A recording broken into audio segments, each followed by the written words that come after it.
Alrighty. Day 20 of the Advent calendar. My goodness, I can't believe we made it so far. Almost at the end, though. We're getting into some real interesting stuff now. So, today we're talking about Christmas magic. Yes, Christmas is a time of miracles. Good versus evil, light versus dark. And you have the devil and demons and heathen gods and Christian saints walking around on Earth. So anything can happen. And we'll start with something really simple that we've mentioned before. Do you remember the pudding oracle? Oh, you mean the is it the coin and the pudding? Yes, right. That would be the British Christmas pudding oracle. Whoever finds the coin will have good luck in the next year. Yeah. And the Finns have a different version of that, and the Finns do cheat when they do the oracle. They Shocking, cheat. I know. Or they have like So more than one coin or something? yes, they have an almond pudding. It's a rice pudding with almonds, and we've seen these when we did the sweets video on the 12th. Um, so they hide the almonds in the pudding, and whoever finds the almonds has good luck in the next year. But they put in more than one, so usually families will put in one for each child, so they can all have a good year. Wow. That's kind of considerate in a way, but yeah, silly. So yes, you can see that Christmas is a time of divination. We've also talked about this when we talked about the Christmas birds in the 12 Days of Christmas carol. So we've said that each of the stations of the 12 birds and people in there, they represent a month of the coming year. So people would compare the weather with that specific month in the carol and would try to find out what the future looks like. And that is a big part of Christmas celebrations and New Year's celebrations. I see. And of course, you have the speaking animals. The speaking animals. Yes. Like So Doctor no, Doolittle kind of speaking, like only speaking to one person, or like no. So it's not the animals in the nativity scene that are speaking, and I personally believe that this is something that parents would have told their children on Christmas Eve. So you have to take into consideration that most people until the 20th century, even in Europe, were farmers. So it was over 90% of the population that still farmed, even if they didn't have big farms, but they had some animals in the barn. And even in the 1960s, my grandparents still had two pigs that they raised throughout the year. They fed them with kitchen scraps, and then they would be slaughtered at the end of the year. So they were not full on farmers, but they still had animals. So, how do you get your children to go out to the barn and take care of the animals on Christmas Eve so you have time to hide the presents? You tell them that the animals are going to speak on Christmas Eve. ah, wow, wow. The cows are totally talking.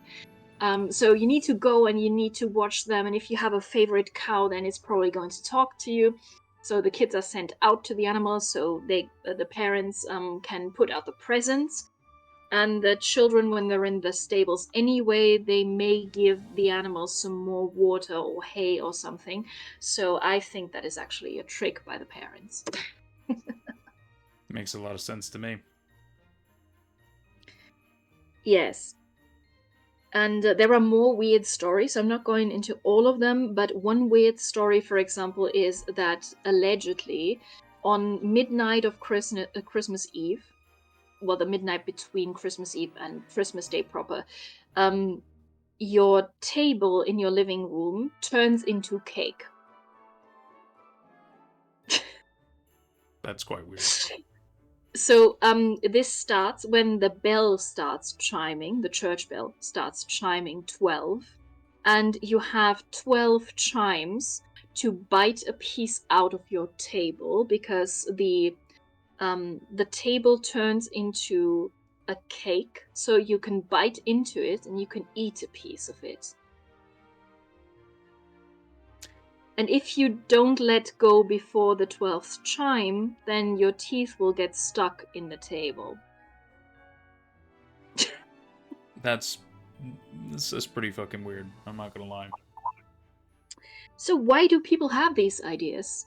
What do you think why people make up that kind of stuff? I mean, we know why they make up the stuff about the animals, but why do people have a feeling that Christmas is a magical time and that you can have these miracles and, to be honest, really stupid miracles sometimes with a cake table, for example?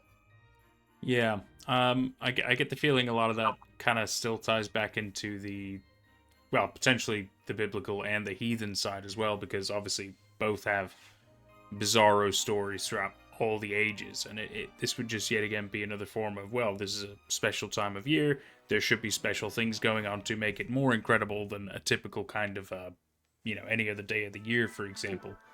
So I think there's some logic with that. Just it's a magical time of year. This is a big occasion for everybody. There should be fucking magical, bizarre things going on. Yes, that's right. So it's the common topic, but it's also the Christmas pranks. So the story with the table, I could imagine, is some older sibling prank that your older siblings will tell you, yeah, if you bite into the table, it will turn into cake on midnight. Yeah. So that is something we've seen, that we have characters like the Yule Goat, for example, and there's more to come about that one, but it'll be more horrifying than that. So they are going around trick and treating.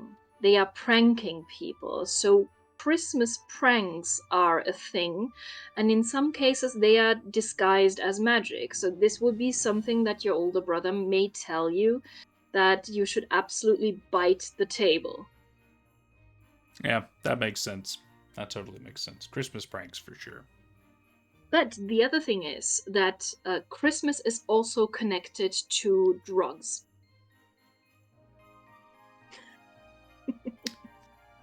Oh yeah, I mean you got Poppy, don't you? Not just that, we'll get into the drugs now. Okay. So, Jesus I Christ. have this wonderful picture of Shroom Santa. Wow. And this again is science. So, like the last time with Rudolph's nose, we have an actual study for this. And I'm very proud to say that it was insane anthropologists who found this out. Yeah, that makes a lot of sense. Right. Um, so let me get into Amanita Christmas. What do you call it? I know it's called fly Amanita or fly agaric. Yeah. Yeah, fly Amanita. Yeah, I thought so. So most people I've asked say that it is Amanita because the scientific name is Amanita muscaria. Right. And muscaria refers to the flies. This is a pretty old study, actually. In the 1960s, Robert Gordon Wasson and one fellow anthropologist called John A. Rush, they came to the conclusion that consuming fly amanita would explain a lot of mythological events connected to Christmas. Yeah. Yeah. Hallucinations. So, yes, but not just Christmas lore, actually, because Wasson started with Indian mythology, so the subcontinent of India and Asia, to make this clear. But he expanded into Christian lore, and he found these correlations specifically in northern Eurasia with the fly amanita. So that is one reason why Christmas is red and white, and of course, it's not the only reason. You have the holly and the mistletoe. So there you have the colors red and white, red for the holly and white for the mistletoe. That is one thing. And let me show you something that will require a trigger warning. Okay. So put it up now. Will do. This is blood. So we're not talking about Christmas sacrifices. We're talking about slaughtering a pig. And you would usually start slaughtering pigs when the cold season began, so late autumn and then in winter, because pork is a type of meat that overturns quickly. You can't keep it uncooked for very long. And even when it's cooked, like it's not as stable as beef. So you can eat raw beef, but I wouldn't really recommend eating raw pork, although I've done that with really fresh pork. So yeah, not a good thing. And there are reasons why religions like Judaism and Islam prohibit the consumption of pork because they live in desert regions and very warm regions. So pork spoils very fast, and this religious rule that you're not supposed to eat that has its root in the fact that it can make you sick. Yeah, that's So understandable. yeah, you have to handle pork with care, so they would usually only slaughter pigs around the colder times because it's easier to preserve it then. So when there is not that much sunlight and flies and so on, that is why pigs were usually slaughtered in the cold season. Um, and one part of Christmas celebration is, of course, that you're getting a lot of fat and protein. So we've talked about this when we talked about Christmas dinners on Friday the 13th. I hope nothing bad happened. But a lot of these dishes are pork. So that is a very traditional thing. You are feeding a pig throughout the year and you're raising that pig from being a piglet to a fully grown pig. And it usually takes 1 year until it's ready. So you slaughter it for Christmas because during the cold time you need that fat and protein. That's why it's the typical Christmas animal. And you will usually have a slaughter celebration. This is a slaughter platter. So you have all kinds of sausages. The one sausage, the really dark one that is on the upper right under the potatoes, is black pudding, for example. So you would have a lot of pork around that time. Makes sense. And it's a red and white color scheme because it's blood on the snow. So that is one reason why Christmas is red and white. Oh. But there Huh. is more to it. So it's not just holly and mistletoe, it's not just slaughtering pigs around December, but it's also the fly amanita. So Eurasian shamans, they use this mushroom for magical rituals. And we have reports from what is now Russia, from an ethnic group that is called the Koryaks. They live in Siberia. And then the Kamchadales, which is an ethnic group in the Russian Far East, like about west of Alaska, that area. And what they reported sounds a lot like Christmas. So maybe we should go into shamanism. Shamanism is something that is practiced all throughout Eurasia, which means it was also practiced in Europe. And you still have some fairy tales, even Brother Grimm's fairy tales, that refer to shamanistic rituals. And we could make a video about shamanism because nowadays you have many people who will tell you that, oh, I've been trained to be a shaman actually. I went to this workshop in California and I'm a shaman now. I got the certificate, all right? Like it's legit. I have it on my wall. I do readings for $4,000. An hour, not the Yeah. full reading. So no, that is not shamanism, but shamanism is an actual thing in anthropology, so I can do a video on that if people are interested. But let's just look into this now, into the fly amanita. That is one part of it. I'm just saying that throughout Eurasia, you did have these traditions. You had them in Europe, you had them in Northern Asia, but it goes down to Southeast Asia. So there's a lot of stuff connected to shamanism, and that is a pretty good explanation for why people are using similar drugs in India, for example. Hmm. So, they are using the winter solstice as the date where the shamans take the red and white amanita. And there is a specific reason why they picked this one. So it's not just because it can cause hallucinations. it's also because it grows near the trees of life, which are birches and pines. These trees are trees of life in Eurasian shamanism. They are toxic, not the trees, but the mushrooms. So you can diffuse that a little bit. Overall, from what I've heard, you can eat up to 11 fly amanitas, and you will get sick, but you will not die. So the safe dose would be about 11, but I don't recommend that you try this, because what I read and what's really happening with you and your body is something entirely different. So this doesn't account for your weight or for your personal tolerance. Don't do it. Don't try it. Not even one. I'm just saying that there is a consensus that 11 may be a safe dose, but I can't confirm this, and we're not taking responsibility if you try this and get sick or die. 100%, 100% correct. We're teaching you things. That doesn't mean go and try them. Yeah, we're not trying to kill you. No, we're trying to educate.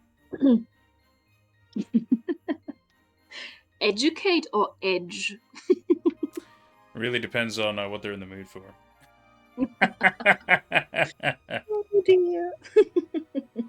Okay, so we'll move over to the Christmas magic with this one. So one method how to diffuse the toxins inside the mushroom is to dry them on open fire. That is something that some shamans do. They usually put them in a small sack, and they have them on a thread over the fire, so they don't get too hot. They don't start to cook or anything. And this actually looks like socks hanging from a fireplace. Oh, that is where this tradition may come from. And we have another one. So we've talked a lot about reindeer. Reindeer love to eat fly amanita. There we have a wonderful reindeer ornament. Just our running theme now. Damn it, I'm gonna have to have merch with a reindeer peeing now. That's so fucking funny.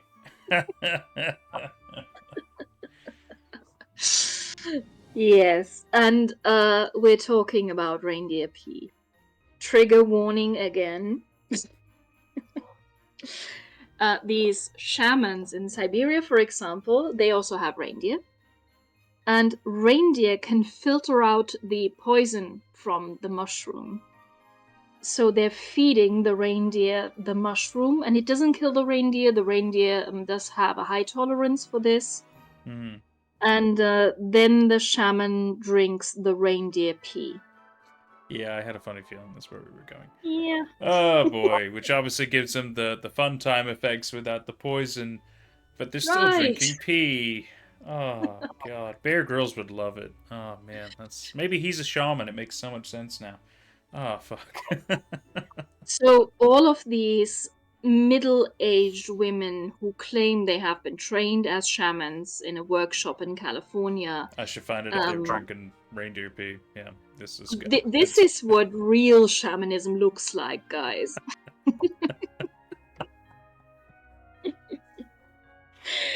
Oh god. So according to this study, and I give you the link to the study because I do have it here. You can look into that, or you can look into a summary of the study.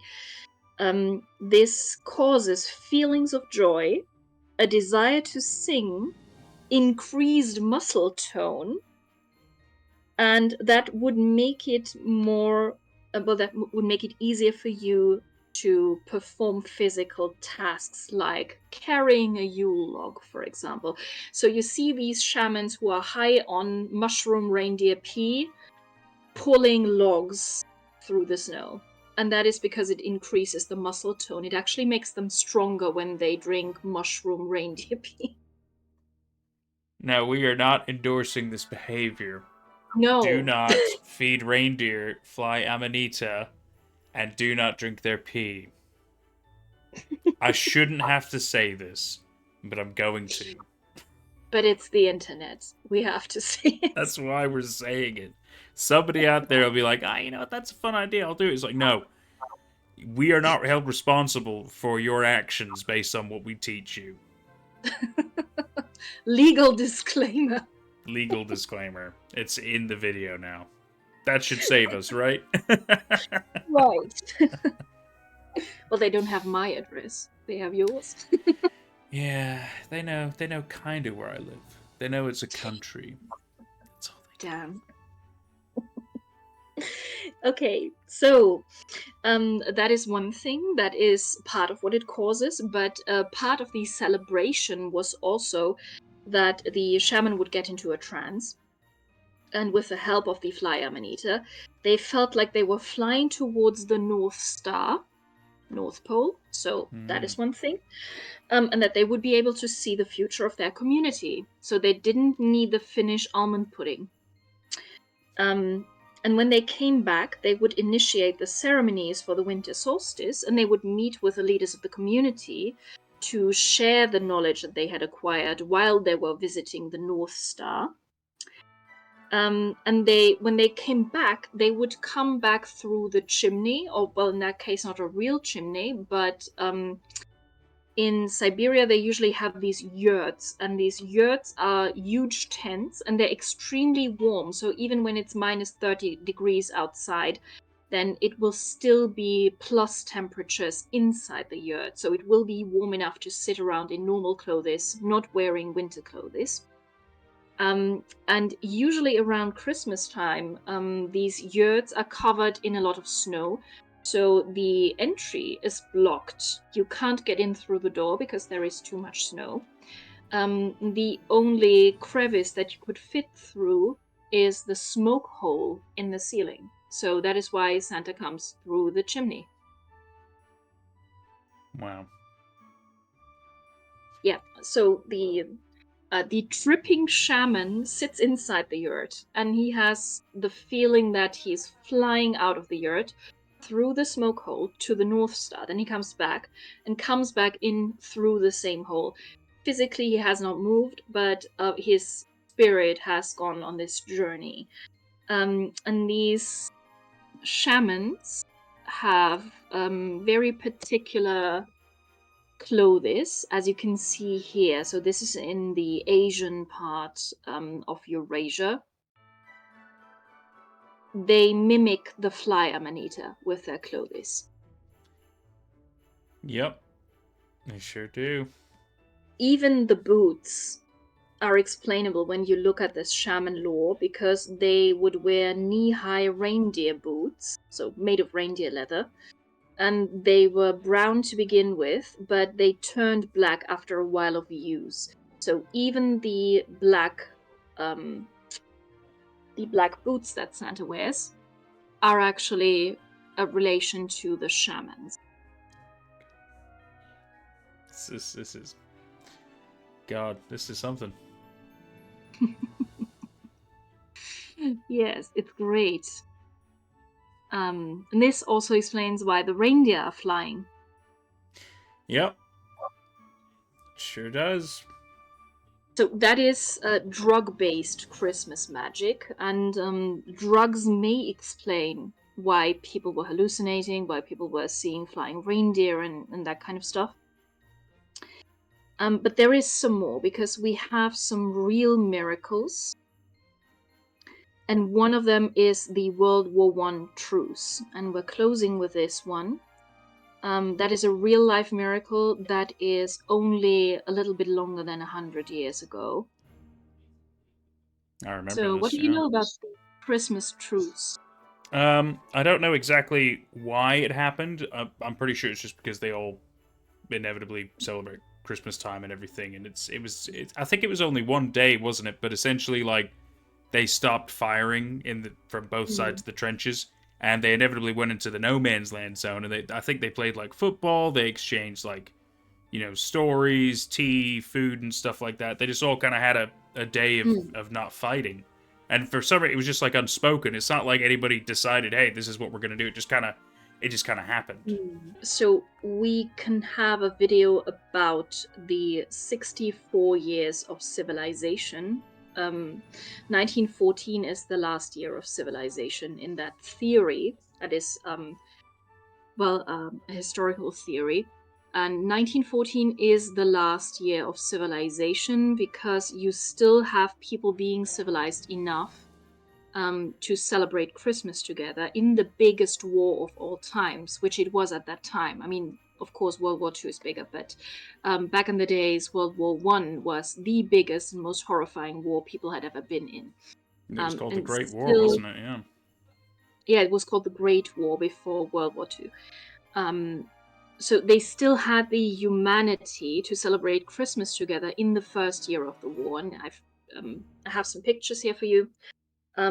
This was something that happened around Christmas 1914, and it happened in the trenches of Belgium and France. So you can see trenches in some of these pictures. And it happened because both parties of the war were Christians. They had their Christmas traditions.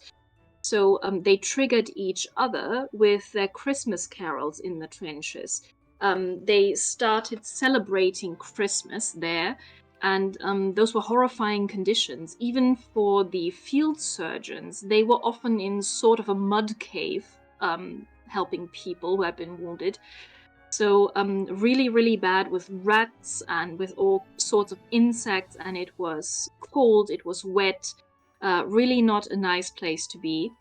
But people started celebrating Christmas in their own trenches, and of course, because they were singing Christmas songs, the other side would hear that, and they would see that some lunatic was bringing in a small tree, and they were decorating this tree with all kinds of stuff that they had left over. And usually the men would get some Christmas food from their families. So for the British side, for example, it was quite common that the wives would send the husbands fruit bread because that is something that doesn't spoil, or a ham, something like that. Like still preserved food, but also really tasty and festive food. Hmm. And on the German side, you also have people who are getting Stollen from their wives, or like a huge piece of bacon. So they suddenly realized in 1914 in those trenches that they were not so different and that there must be an armistice. So they would come out of the trenches and they didn't understand each other. So very few people spoke different languages at that time. Very few people were fluent. Some of the officers were able to translate, so they decided that they would put down their weapons. And this was not something that was coordinated from their headquarters. So it wasn't that some general told them, you can stop fighting now, you can go and play football with the British. Yeah. Like I Um, say, it was just unspoken, wasn't it? They just kind of showed each other that, hey, you know, yeah. we're not really wanting to fight on this holy day for us. And obviously, both sides were just in consensus with that. Like, yeah, obviously, we don't want to fight at Christmas time. So, yeah, they just kind of all stopped fighting for the day. It was just incredible. Yes, it was a really nice thing. So they, you can see that they were playing football or soccer, as they say in the United States. They were showing each other pictures of their families. They were trying to communicate, probably with a lot of gestures, trying to put up a charade, actually.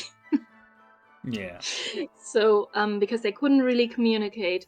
And after that, they would go back and they would resume shooting at each other. But it was more difficult for them. So, when you talk to people who lived around that time and who were in that situation, they will tell you that now they knew their enemies' names, for example, that they knew that these people also had families who loved them, who would send them food and warm clothes and so on.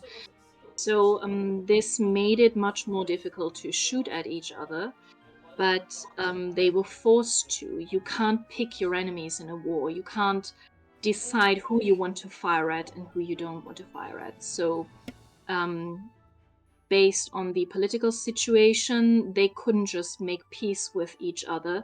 But the men in the trenches who did the actual fighting, both sides would have absolutely been ready to stop firing at each other and just go home.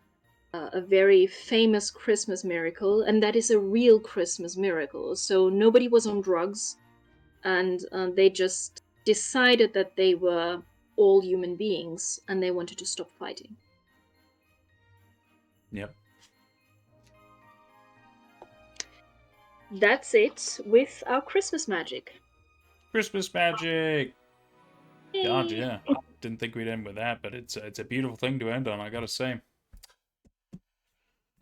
Day 20 Yes. down. Thank you so much to my YouTube members and Patreon members for all the love and support. It's thanks to people like you that we can keep growing.